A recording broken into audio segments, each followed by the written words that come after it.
Hi, this is Eva for Once Upon a Timeline, and today I want to ask you, who do you remember originally discovering vaccinations?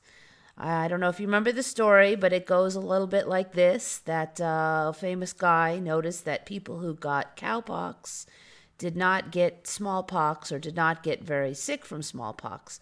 So eventually he figured out that if you gave people cowpox, then they would be safe from smallpox. Now, who was that guy? Was it Louis Pasteur or was it Edward Jenner?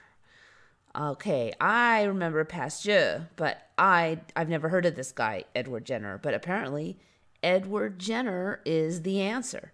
And he supposedly figured out he had the first successful vaccine to be developed in 1796. He followed up his observation that milkmaids who had previously caught cowpox did not later catch smallpox by showing that inoculated cowpox protected against inoculated smallpox. Okay, yes, this story is very familiar, but that was Pasteur. I have never heard of Edward Jenner. So this kind of flips me out. It was Pasteur. But apparently now, in 1888, Louis Pasteur proposed that honor Jenner the terms be widened to cover the new protective inoculations. Okay, so Louis Pasteur now just kind of carried on the experiments, and he suggested that the term vaccination be used for all different kinds of germs. So here's Louis Pasteur. Apparently now he studied chicken cholera, anthrax, and rabies. And had some success in those departments, but he did not invent the vaccine anymore. Now it's this Jenner guy. So that's a really big Emmy for me. I think it's really interesting that the story is almost the same, but it's jumped back to 1796. I can't be sure, but I think 1881 is the date that I remember. It looks like vaccines have gone backwards in time, maybe.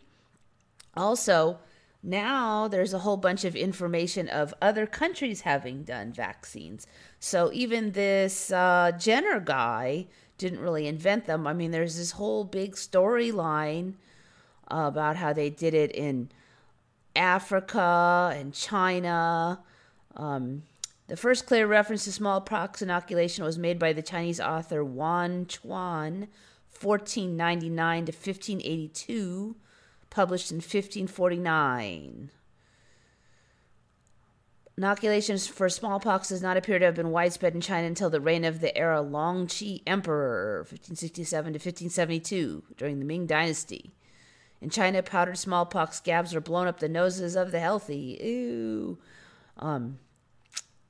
Variolation was also practiced throughout the latter half of the 17th century by physicians in Turkey, Persia, and Africa. 2 reports of the Ottoman Turkish method of inoculation were made by Royal Society in England. Let's see. Giacomo, Lady Mary Mortley Montagu, wife of British ambassador to Ottoman Constantinople, is widely credited with introducing the process to Great Britain in 1721. Okay, so the vaccines go way back now, way back.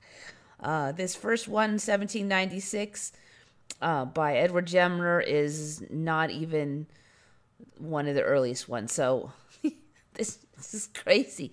So this is pretty interesting to me because they've got the exact same storyline here, but they've jumped it back almost 100 years. And then they've given it the storyline to a new person, this Edward Jenner person. So to me, this is evidence that we're not just in a different timeline where everything happened different, because I just don't see how the exact same storyline jumped back 100 years.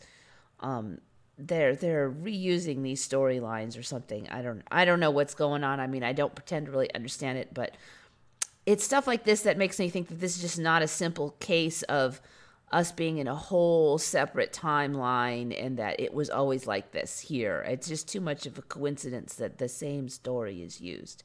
So I'm not pretending to know what's really going on. I just feel like all of the stories, all of the rationales that we have yet come up with to explain the ME. I don't feel that any of them fully explain it, even though I use the word timeline a lot. I think that it's something more complicated than that. So anyway, this is Eva signing off for Once Upon a Timeline.